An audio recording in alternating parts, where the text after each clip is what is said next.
우리의 몸의 질병의 대부분 마음에 있다고 그랬습니다.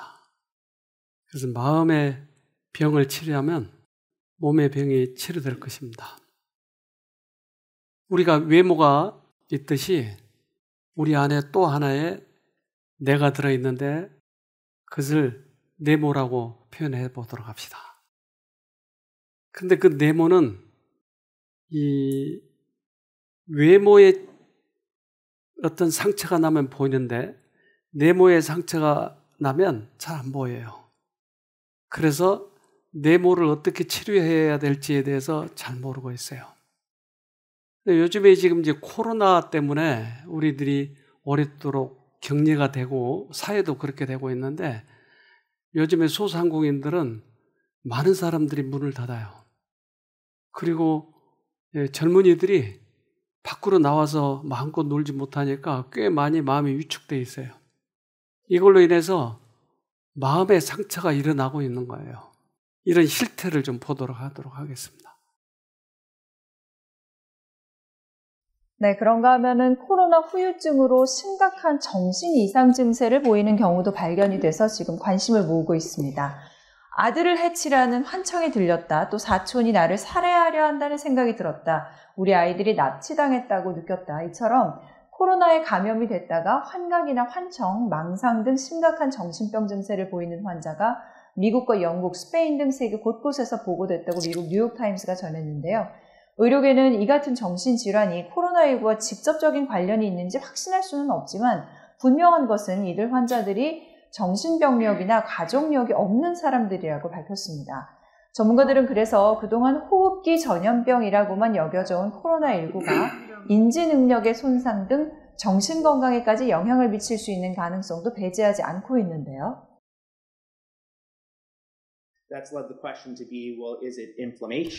염증 때문인지 바이러스에 대한 신체 반응이 만들어낸 현상인지는 정확히 원인은 아직 모릅니다.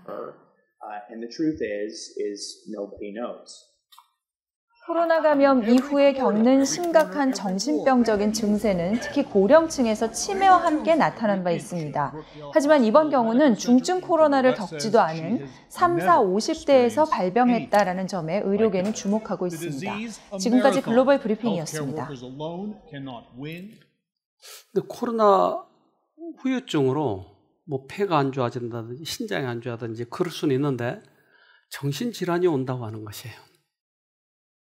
그래서 과연 지금 이제 원인을 못 찾고 있는데 이제 유추해 보는 수밖에 없죠. 우리들의 마음이 위축이 되면 이제 코로나로 인해서 큰 충격을 받으면 충격이 우리들의 마음에 영향을 주는 거예요. 근데 그 영향이 그랬을 수 있지 않을까. 우리들의 마음의 세계는 다 알 수가 없어요. 그러나 우리들의 마음을 잘 알아보도록 하기 위해서는 이제 제가 이 노트북을 가지고 나왔는데 이 노트북을 여기에 많은 재료를 집어넣어요. 그러니까 스캐너라든지 디지털 카메라든지 인터넷이라든지 이런 것을 통해서 여기에 이제 많이 집어넣는데 여기 하드에 들어가 있어요. 하드는 반도체예요. 근데 사람은 눈을 통해서 스캐너라고 하는 눈을 통해서 이제 어떤 사물을 눈을 통해서 들어와요. 그러면 여기에서 전기 신호로 가가지고 우리의 단백질에다가 집어넣어놔요. 그래서 그 단백질로 들어가는 이러한 과정들이 이러한 뇌세포를 보면 알 수가 있어요. 근데 뇌세포로 들어갈 때 이 기억은 전기신호로 가다가 어느 한 부분이 끊어진 부분이 있는데 그 끊어진 부분은 이러한 화학물질로 넘어갑니다. 그래서 이 화학물질은 전기 세기가 세면 화학물질이 많이 넘어가겠죠. 그래서 이러한 충격이 올 때에만 우리 뇌에 입력이 되는 것이에요. 신경 전달 물질의 양과 작용의 세기가 마음의 움직임에 큰 영향을 미치고 있다. 그래서 우리 뇌에 입력시키는 방법은 아이들을 가지고 연습해 보면 금방 알아요. 아이들에게 자극적인 방법을 사용해서 기억을 하도록 하는 거예요. 영어 단어를 기억해 한다든지 수학 공식을 기억하게 한다든지 그렇게 하는 거예요. 자극적인 방법. 재밌게 흥미롭게 해서. 또 한 가지 방법은 이걸 자꾸 곱씹게 만드는 거예요. 그래서 우리가 이 노트북을 쓰고 있는데 이것을 기억하게 하려면 우리 이 하드 속에다 쏙 집어넣으면 되는데 그 하드 속에 집어넣을 수 있도록 자극을 넣어주는 거죠.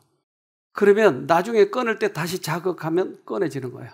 우리 뇌가 거의 유사해요. 그래서 내 첫사랑 그 여인이 나를 발로 차고 갔어요. 그러면 그 여자 생각이 날까요? 안 날까요? 네? 나죠, 당연히. 그 여자가 까만 옷 입어가지고 나를 차고 왔는데 오늘 까만 옷 입은 한 사람밖에 없네요. 그러면 까만색 볼 적마다 그 여자 생각이 나는 거예요. 나를 차고 간 여자. 네. 나한테 돈 떼묻고 간 여자가 있는데 그 여자는 긴 머리를 했어요. 긴 머리 여자만 보면 그 여자 생각이 나는 거예요. 나에게 충격 준 그 사건이 나의 기억에 남는다 이 말이에요. 또 한 가지는 어떻게 한다고요?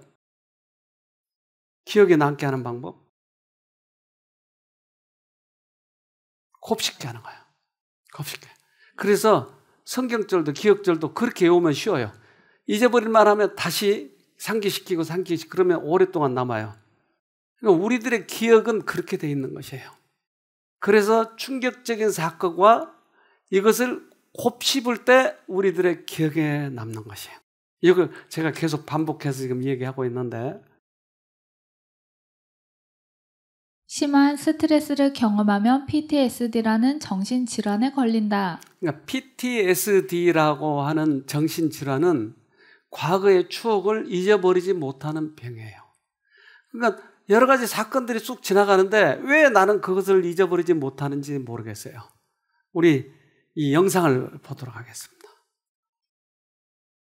누군가의 생명을 위해서 자신의 생명을 기꺼이 던지는 사람들, 바로 우리 소방관들이죠. 하지만 안타깝게도 정작 자신은 돌보지 못하는 게 현실입니다.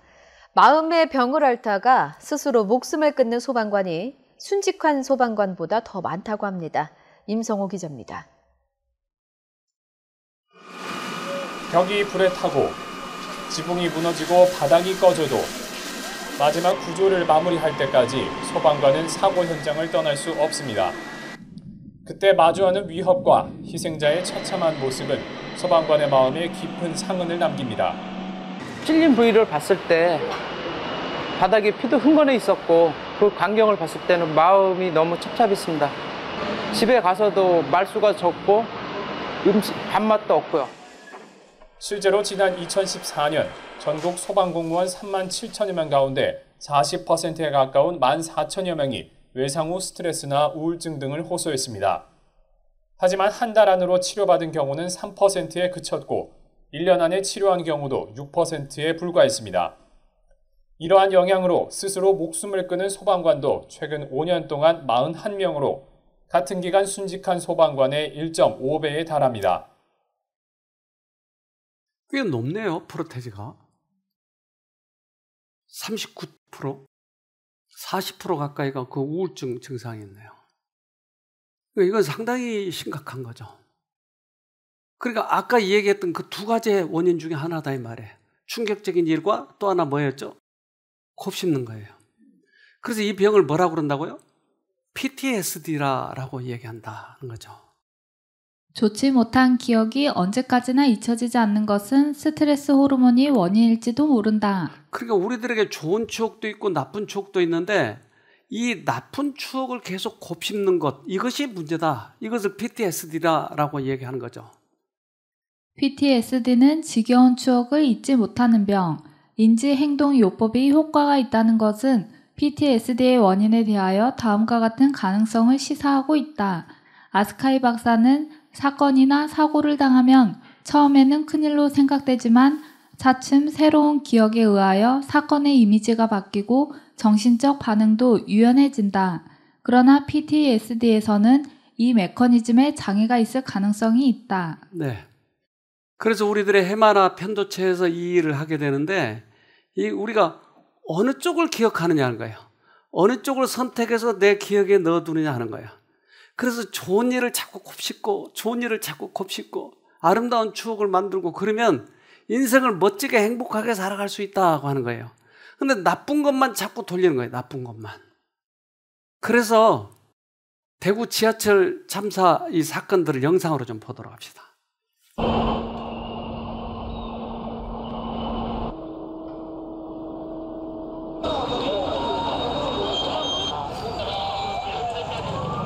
대형 사고의 생존자들, 그들은 자신의 목숨이 달린 현장에서 살아남았습니다.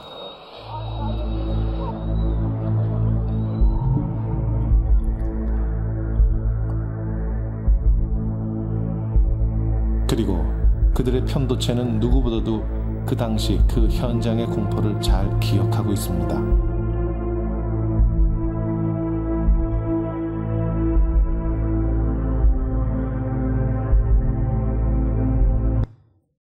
우리들의 뇌는 두려웠거나 과거에 심한 충격을 받았거나 하는 것을 잊어버리지 않으려고 하는 성향이 있어요. 그래야 다음에 반복하지 않기 때문에. 그런데 이것만을 기억하고 오랫도록 그것만 가지고 곱씹고 있는 사람들이 이 병에 걸려요.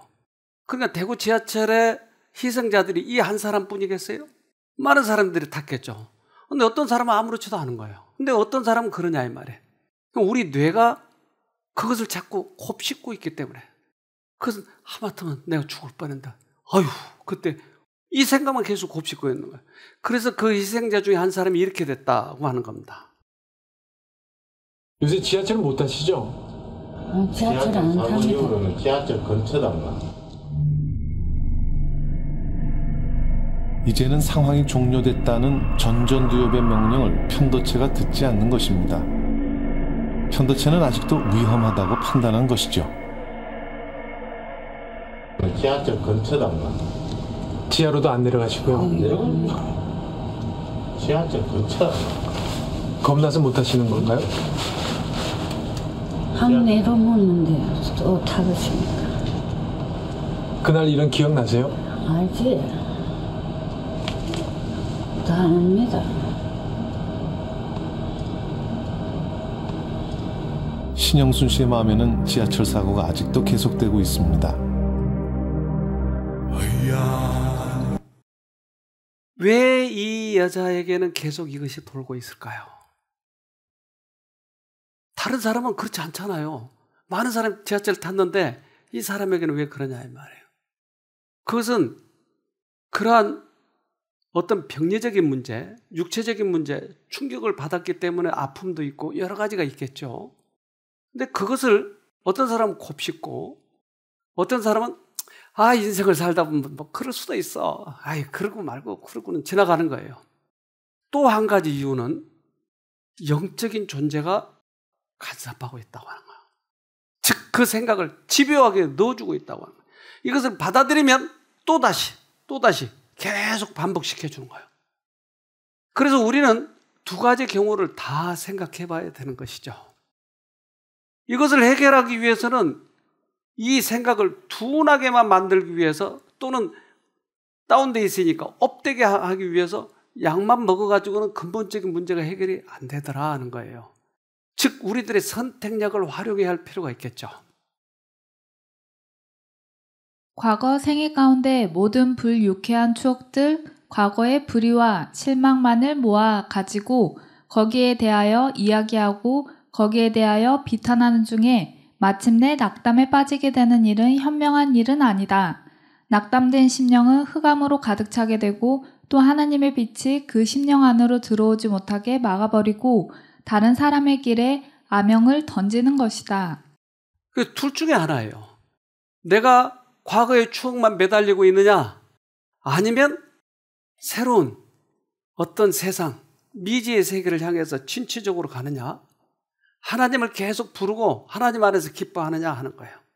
그러니까 이 추억만 끊으면 이 병은 회복되는 것이에요. 어떻게 끊을까 하는 거예요.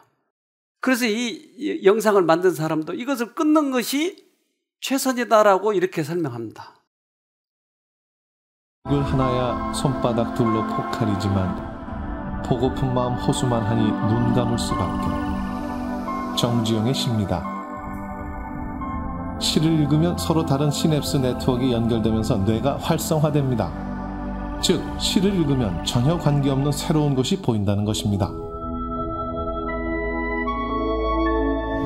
기억을 버리기는 쉽지 않습니다. 그러나 기억을 버리면 새로운 세계가 보입니다.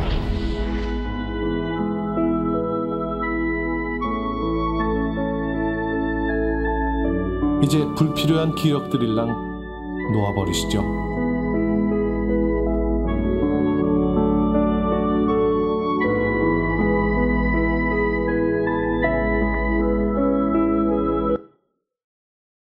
놓으면 된다고 그러네요. 불필요한 기억들을 놔버리면 문제는 해결된다고 얘기하네요. 그러니까 방법도 알았어요, 지금. 그런데 어떻게 놓아야 될지를 모르는 거예요.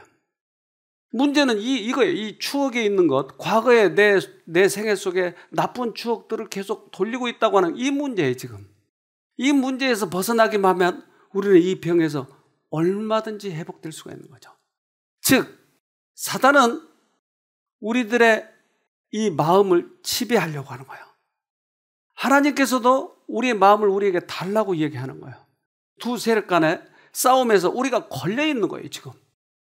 그래서 이 마음의 병을 우리는 다른 약을 먹어서 다른 어떤 병을 치료하는 것처럼 그렇게 쉽게 생각해서는 안 되고, 이러한 선택력, 자유의지, 이 부분을 가지고 많이 생각해 봐야 되는 거예요. 선택하면 되는 거예요. 선택하면 반드시 회복될 수 있는 거예요. 즉, 이 마음의 방 깊은 곳에 주님께서는 들어오고 싶어 하는데 내가 걱정하고 내가 이제까지 그거 추억만 돌리고 있고, 그러니까 못 들어오시는 거예요, 이게. 하나님께서는 우리가 하나님의 풍성한 약속들로 기억의 방을 채우도록 도우시며, 사단이 우리와 우리 힘 사이에 지옥의 그림자를 들이오고자 할 때 우리가 바로 무장할 수 있도록 도우신다. 내가 선택하기만 하면 하나님께서 도우신다. 그런데 도우시지 못하도록 내가 자꾸 돌리고 있다고 하는 거예요. 도우실 수 있는데, 우리 영상을 하나 봅시다. 자살 클럽. 숙주의 본능에 큰 변화를 가하지 않으면서 단지 그 죽음에 가까워지게 하는 기생생물도 여러 존재합니다. 가령 우리 모두가 아는 귀엽고 순한 공벌레라는 절지동물이 그렇습니다. 그들을 잡아먹는 것은 찌르레기 등의 조류인데요. 공벌레는 동그랗게 몸을 말아 자신을 보호하려고 합니다. 찌르레기에 기생하는 생물 중에는 이 공벌레를 중간 숙주로 이용하도록 진화한 것도 있습니다. 그 때문에 기생충은 공벌레의 행동을 통제하는 방법을 익히게 되죠. 기생충의 알은 똥에 섞여서 찌르레기의 몸을 떠납니다. 그 똥을 공벌레가 먹습니다. 공벌레의 소화기 안에서 기생충이 부화하고 이를 통해 공벌레에게 심어져 있던 프로그램이 바뀌어버립니다. 그렇게 되면 공벌레는 몸을 둥글게 마는 것을 그만두고 찌르레기에게 쉽게 먹히고 맙니다. 그리고 또 같은 현상이 반복되는 것입니다. 이 같은 행동을 취하는 또 다른 종류는 바로 생선의 기생충입니다. 이들은 생선을 수면에 가까운 곳에서 수영시키는데요. 그렇게 하면 물고기가 포식자, 예를 들어 조류에 붙잡힐 확률이 올라갑니다. 그러면 기생충이 또다시 새로운 숙주의 체내로 넘어가는 것입니다. 그 뒤 또 같은 사이클이 반복됩니다. 새가 물속에서 대변을 보면 기생충 알이 물밑으로 떨어지고 생선이 또 다시 이를 먹게 됩니다. 자연의 세계가 그렇군요. 곰벌레는 그 안에 기생충이 들어가서 또르르 말아야 되는데 자기 몸을 펴서 찌르레기에 먹혀준다. 찌르레기 속에 들어가도록 하기 위해서. 그러니까 기생충에 의해서 곰벌레는 조종을 당하고 있네요. 자기는 말아야 자기가 사는데 기생충이 들어오면, 우리 안에 사단의 생각이 들어오면 우리는 사단이 시키는 대로 하고 있는 거예요. 내가 원하는 데 내가 가지 못하고 사단이 시키는 대로 살아가는 거예요. 우리 인생이 얼마나 불쌍한 인생이 되느냐고요. 그러면 행복하게 멋지게 정상적으로 살아야 될 사람이 그것을 생각을 계속 돌림으로 인해서 결국 나는 사단의 종이 되어서 그렇게 살아가는 것이에요. 거의 많은 사람들이. 악한 영들은 진리에서 영혼들을 이탈시키며 의에서 떠나게 하고 온 우주의 파멸을 확대시키기 위하여 지칠 줄 모르는 노력을 하고 있습니다. 또한 저들은 영혼들을 생포하기 위하여 허다한 기만수를 펴는 데 있어 놀라운 근면성을 가지고 일하고 있습니다. 저들의 노력은 쉴 사이가 없습니다. 원수는 언제나 불신과 회의주의로 영혼들을 이끌기 위하여 애쓰고 있습니다. 아, 그들도 노력을 하고 있네요. 우리들을 그렇게 만들도록 하기 위해서. 따라서 사단은 우리들의 마음에 감정과 생각을 넣어줄 수 있습니다. 우리들의 생각 속에, 우리들의 마음 속에 감정과 생각을 넣어줄 수 있는 거야. 그러면 내가 지금 성질 났다고 하는 것은 왜요? 사단이 감정을 넣어줄 수 있다니까, 성질 나도록. 그러니까 내가 나를 통제하는 방법은 사단이 넣어주는 생각을 내가 감정을 안 받아들이면 내가 통제가 되겠네요. 근데 이제까지 우리가 그렇게 살아왔기 때문에 인생이 여기까지밖에 오지 못한 거예요. 그래서 우리 안에 욕망도 우리들에게 생각도 이렇게 넣어줘서 내가 조정을 당하고 있는 거예요, 지금.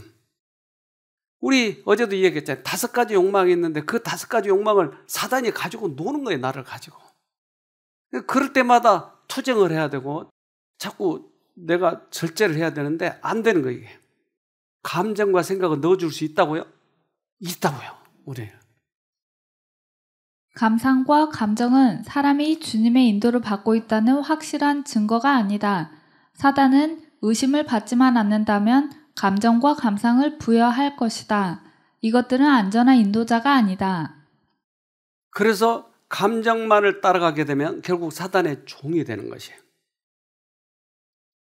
여기에 이 마음의 병 중에 상당히 또 골치 아픈 병이 있는데 의부증이에요, 의부증. 의처증도 있어요. 의처증이 나요? 의부증이 나요? 네?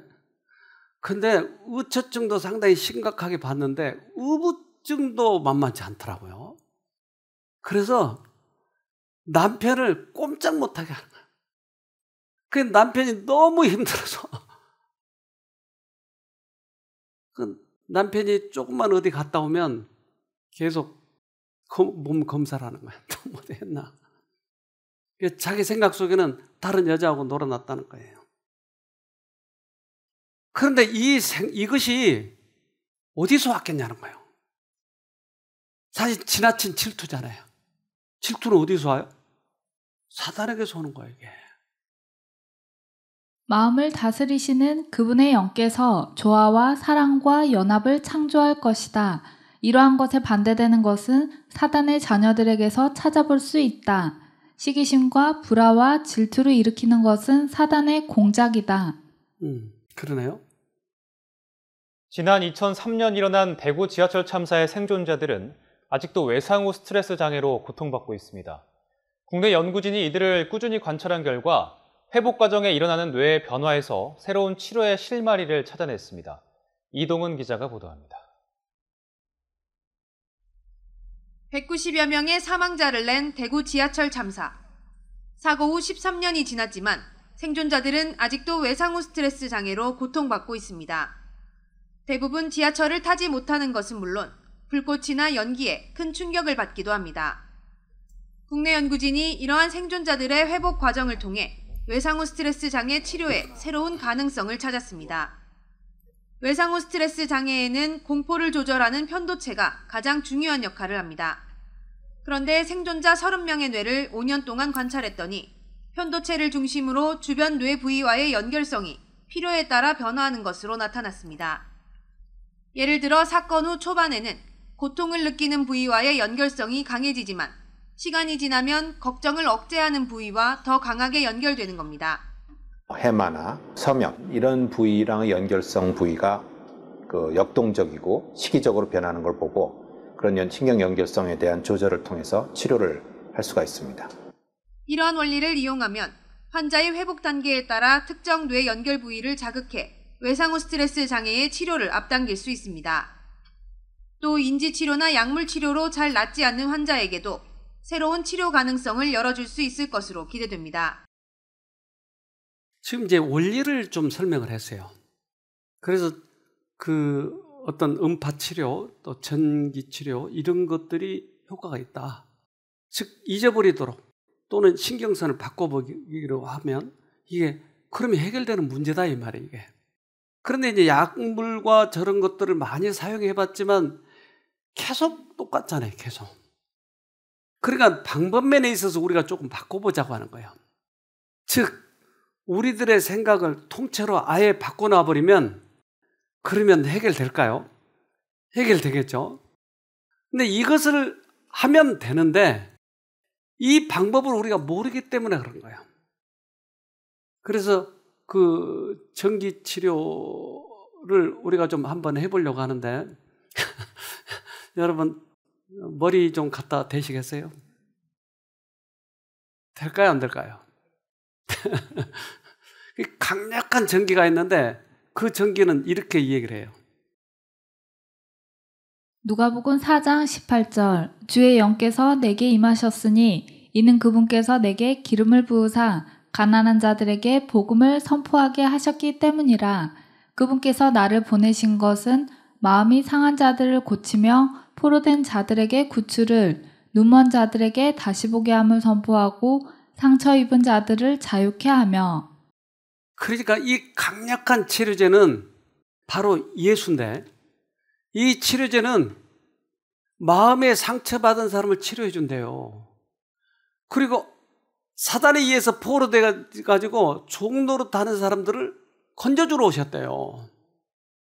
사단에게 매일 눌려가지고 너무 힘들어한 우리 정말 불쌍한 인간들을 위해서 거기서 건져주시겠대요. 한 아주머니가 오셨는데 이분은 우리 집사님의 고모예요. 근데 이분은 이 뷰티샵을 해가지고 돈을 많이 벌었어요. 그러니까 빌딩을 2개나 가지고 있어요. 상당히 부자인데 문제는 자기가 이 병에 걸린 거예요. 그래서 어느 날 아들이 엄마 식사 뭐 하시겠어요? 내가 뭐 해야 될지 모르겠다. 아니 사장이 그래도 그렇게 일군 사장이 자기가 뭘 먹을 줄을 모르는 거예요. 선택력이 없어져 버린 거예요. 그런데 이분이 이제 여기 와서 나중에 알게 됐지만 엄청난 의부증이 있었어요. 그래서 돈을 많이 버니까 집에 자기가 살림을 못 하겠잖아요. 그러니까 이제 가정부를 둔 거예요. 근데 의부증이 가정부를 두면 어때요? 여자분인데 남편하고 썸씽이 있을까 봐 걱정이 돼서 일이 손에 안 잡히는 거예요. 그래서 하는 방법이 CCTV를 방에다 다 걸었어요. 그래서 이 집안의 모든 부분이 안 보이는 데가 없이 모두 다 CCTV에 걸렸게끔 만들어놨어요. 집에 와서 보니까 CCTV에 하나도 없는 거예요. 그래서 이상하다. 이게 당신이 다 지웠지? 그리고 이제 그 샴푸가 아주 비싼 게 있대요. 이 샴푸를 그 가정부를 반 나눠줬다고 그래가지고 샴푸가 줄었다고 그것도 따지고 있는 거야. 남편이 미쳐버리겠는 거야. 이 남자들이 말이에요. 여자들이 질투 이상의 것을 하게 되면 미쳐버릴 것 같아요. 그러니까 제발 여자분들이셔. 질투를 하지 말고 사랑을 하세요. 질투하고 사랑하고 아세요, 여러분? 잘 모르죠? 질투를 사랑인 것처럼 착각하게 하는 거예요. 사랑은 어떻다고 그러죠? 사랑은 오래 참고 사랑은 모든 것을 믿어주고. 그런데 질투를 사랑으로 착각하고 있는 거예요. 이거 당해본 사람만 알아요. 폭발하려고 그래요. 근데 이 사람이 이제 여기 와가지고 자기 남편하고 같이 왔어요. 그래서 그 조카가 우리 교인인데 이분을 데리고 와가지고 이제 여기 와서 생활하는데, 이제까지는 자기 생각이 다 옳다고 생각하고 감정도 옳다고 생각하고 때때로 그 남편과 가정부와 썸씽이 있는 장면까지도 상상한 거예요. 그러니까 실제적으로 그렇다고 생각하고 집에 가보면 아무 일이 없는 거예요. 그런데 이게 모든 것이 누가 했어요? 사단이 한 거예요. 이걸 깨닫고 남편에게 저렇게 사죄를 하더라니까요. 내가 잘못했다고. 얼마나 그동안 남편이 억울했겠어요. 그러니까 여자가 너무나 똑똑해도 문제예요. 좀 덜 똑똑하세요. 진짜로 똑똑한 여자들은 남편을 받들어요. 근데 어설피 설똑똑한 여자들은 남편을 잡아놔요. 그러면 나중에 자기가 얼마나 힘든지 몰라요. 남편을 길을 세워놔서 남편이 일을 하도록 만들면 편한데, 남편을 잡아놓으면 남편이 주눅이 들어가지고 아무것도 못해요. 그래서 진짜 똑똑한 여자가 되기를 바랍니다. 아무도 아멘을 안 하는 거예요.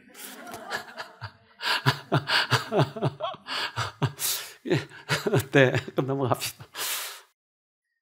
누가 그의 모든 힘과 성실을 다하여 사단의 시기와 질투와 악한 억측과 호색을 물리치기 위하여 노력하며 그의 영혼의 성전을 모든 부패들로부터 깨끗하게 하고 예수께서 그의 마음에 들어오시도록 마음문을 열고 있는가? 네, 이 방법은 예수께서만 하셔요. 마음문을 열어야 돼요. 내 고집대로 하지 말고, 내가 이제까지 감정에 속았다라고 생각을 하면 잘못됐구나 하고 마음문을 여는데, 옳다고 생각하니까 마음문을 열지 않는 거예요. 그래서 이 여자분이 간증을 했는데 우리가 좀 들어봅시다. 제가 얼마 전까지 사업을 해서는 성공을 했지만 어느 순간 제 몸과 마음에는 무서운 병이 찾아왔습니다. 그 심적 고통이 얼마나 힘들었는지, 그것은 지옥가다 같은 생활이었습니다. 밤이면 온갖 상상과 공상으로 잠을 이룰 수가 없었습니다. 남편을 끊임없이 의심하는 증상이 생겼습니다. 사무실에 나가 있어도 남편이 의심스러워 불안했습니다.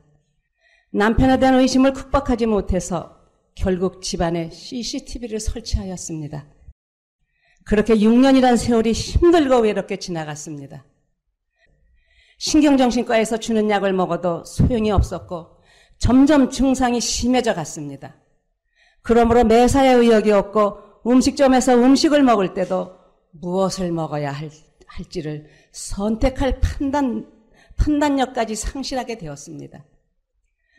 그래서 항상 의지한 곳이 병원이었는데, 우리나라 최고의 병원인 서울대학 병원에서도 저에게 다가온 마음의 병을 고쳐주지는 못하였습니다.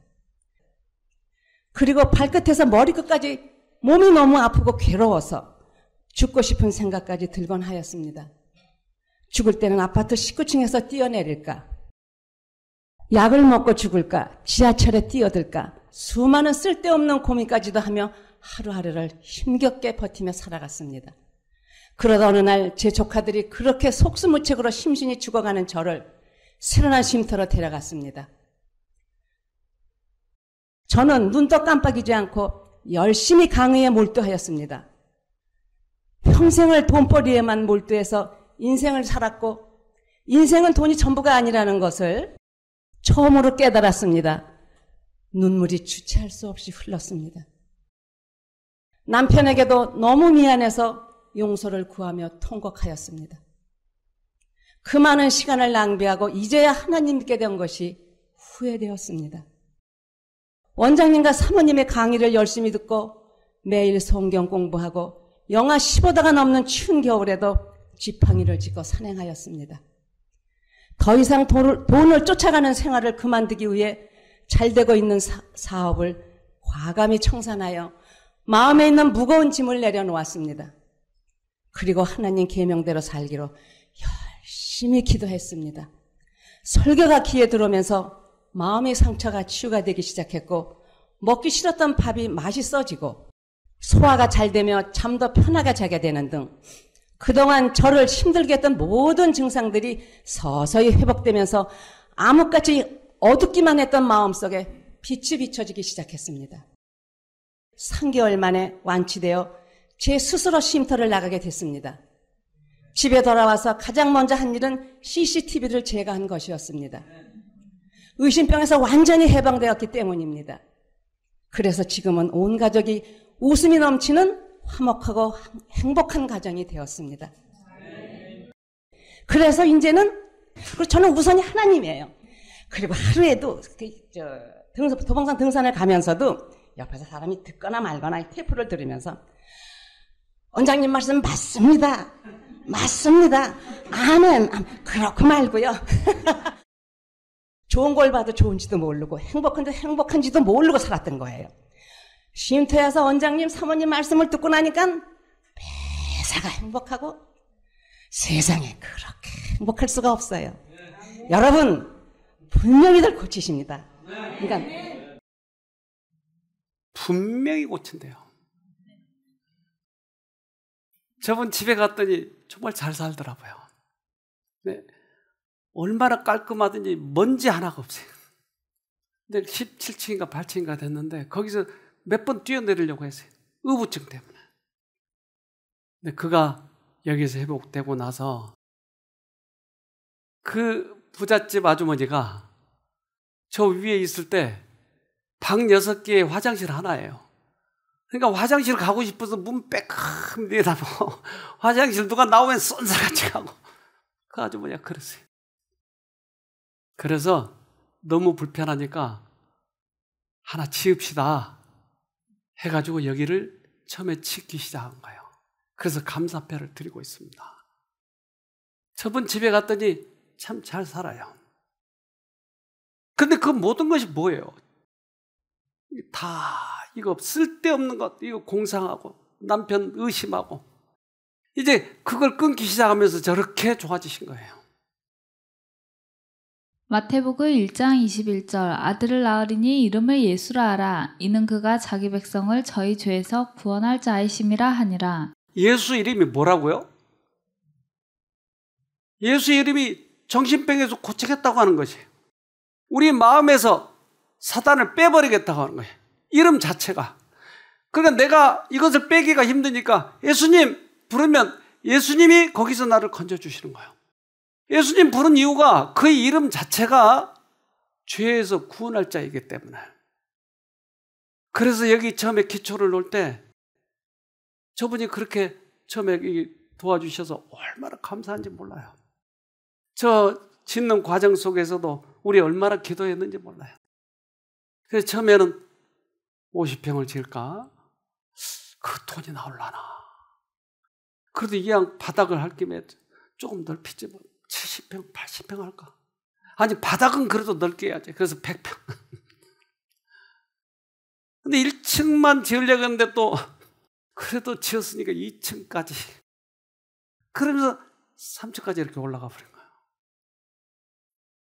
그래서 저렇게 이렇게 지었습니다. 근데 이 병은 하나님만 아실 수 있는 거예요.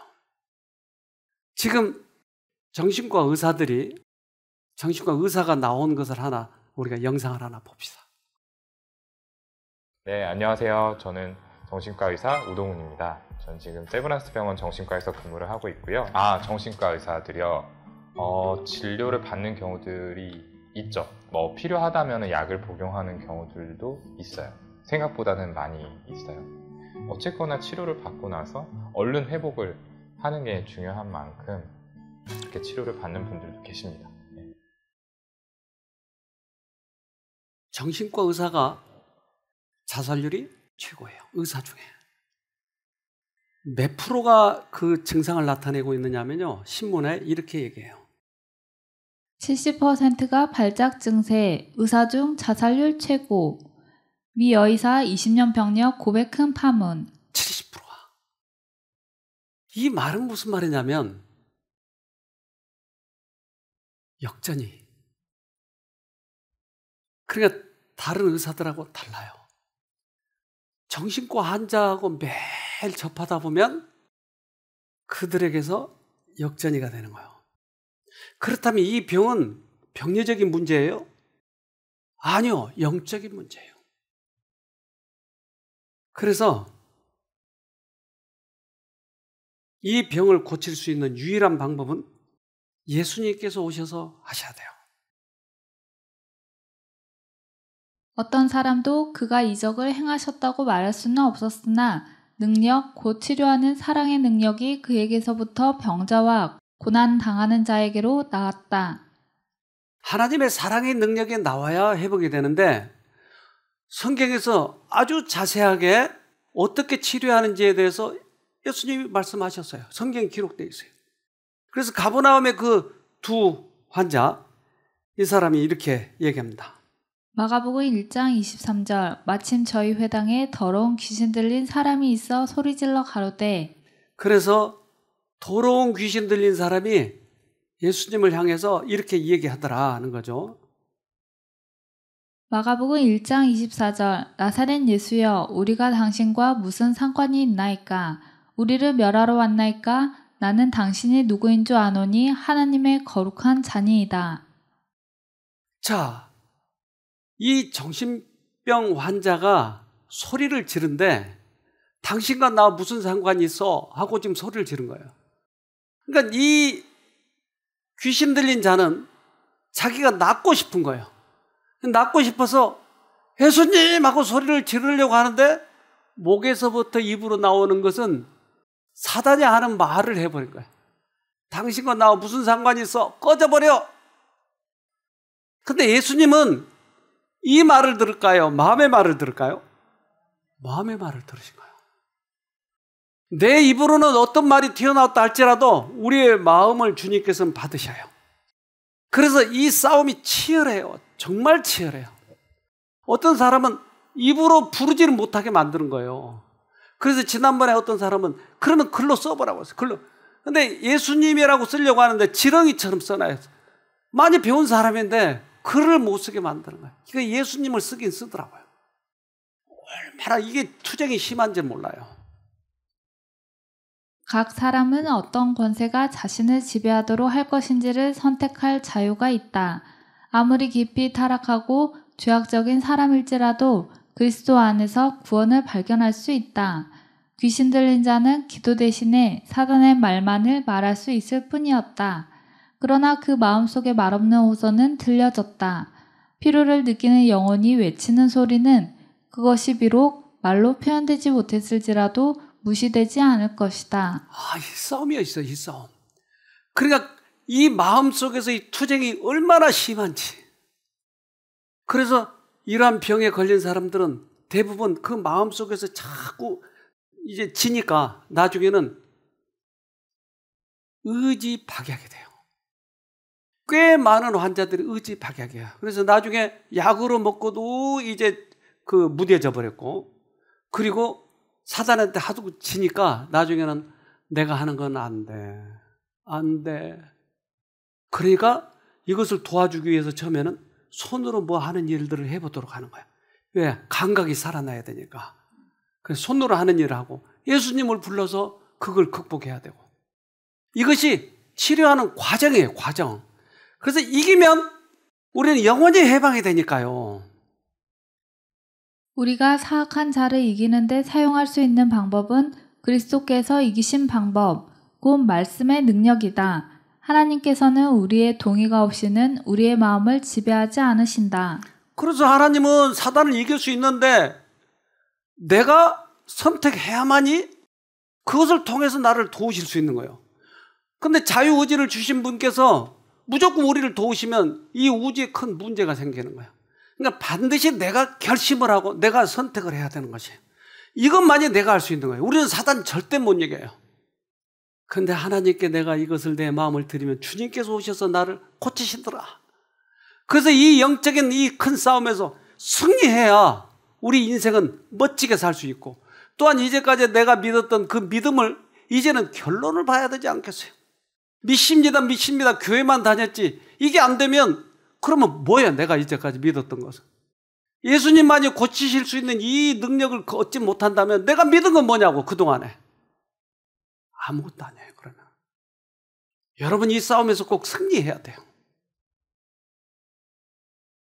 그가 그 위대하신 손을 붙잡을 수 있는 범위 내에 들어가고자 힘쓸 때에 또 하나의 다른 의지가 그를 붙들어서 다른 말이 입 밖으로 튀어나왔다. 사단의 능력과 자유를 구하는 그의 욕망 사이의 투쟁은 처절했다. 봐요. 내가 예수님을 불렀지만 입으로는 당신과 나 무슨 상관이야. 이 처절한 싸움. 이 싸움에서 내가 하나님을 불렀을 때 주님께서 바로 그때 치료하시는 거예요. 마가복음 1장 25절로 26절 예수께서 꾸짖어 가라사대 잠잠하고 그 사람에게서 나오라 하시니 더러운 귀신이 그 사람으로 경련을 일으키게 하고 큰 소리를 지르며 나오는지라. 네. 우리의 선택이 주어졌을 때 주님께서 그때 역사하셔요. 이 정신병원에 들어가가지고 어떤 사람이 그 취재해서 영상을 만들었는데 보도록 합시다.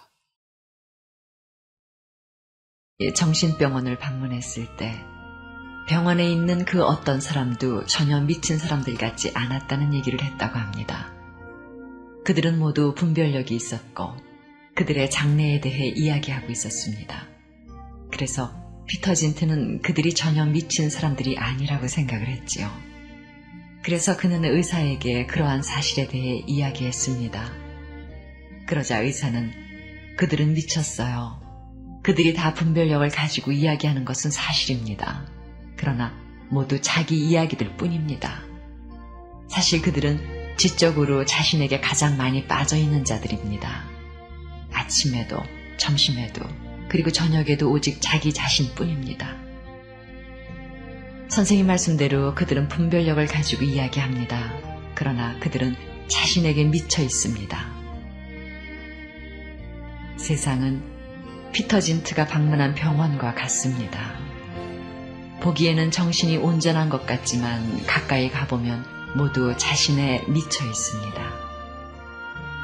그들이 이야기하는 것은 오로지 감정이나 정치, 전쟁, 예산, 돈 등입니다. 그리고 가장 중요한 부분인 하나님에 대해서는 말하지 않습니다. 정신이나 신경 또는 감정 불안 등으로 고생하는 사람들의 특징은 자기 중심이나 자기 삶 중심이라는 것입니다. 여러분은 다음과 같은 격언을 들어보았을 겁니다. 신경성 환자는 그 성을 허공에 쌓는 사람이요. 정신병자는 그 성으로 이사가는 사람이다. 그리고 정신과 의사는 그 성을 세놓은 사람이다. 그 표현을 엄청 잘하네요. 그래서 우리는 그 아래 갇혀서 사는 거예요. 내 생각이 옳다고 주장한 사람일수록 깊이 빠진 거예요. 우리는 언제나 틀릴 수도 있다라고 하는 여지를 남기면서 항상 겸손하게 살아가야 되는데 내 주장만, 나만 생각하니까 깊이 빠져버린 것이에요. 죄는 인간을 죄의 감옥에 가두어 놓았다. 그리스도는 결박을 풀고 옥문을 열어 죽음의 선고에서 포로들을 해방하기 위하여 오셨다. 그는 우리를 죄 가운데서 구원해주기 위하여 오셨을 뿐만 아니라 죄 자체로부터 구원하기 위해 오셨다. 그는 실제로 우리가 범한 죄뿐만 아니라 우리를 죄로 이끄는 잠재적인 성향으로부터도 구원하기 위하여 오셨다. 그는 악으로 기울어지기 쉬운 유전적 및 후천적 성향을 포함한 모든 불법에서 우리를 속량하기 위하여 오셨다. 주님께서 오신 이유가 이것 때문입니다. 내 병이 어떠하든지 관계없어요. 얼마나 깊이 빠져있든지 관계없어요. 주님은 우리가 병이 깊으니까 너는 안 된다라고 말하지 않아요. 어떤 병이든지 우리가 선택만 하면 그 주님께서 우리를 구원하셔요. 오늘 어떤 분에게 문자가 왔어요.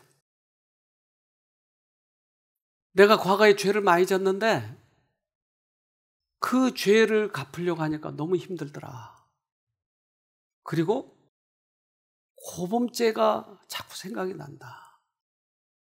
이 죄를 어떻게 하면 좋겠는가? 고범죄, 과거에 지은 죄, 이것들이 나를 괴롭히고 있는 거예요.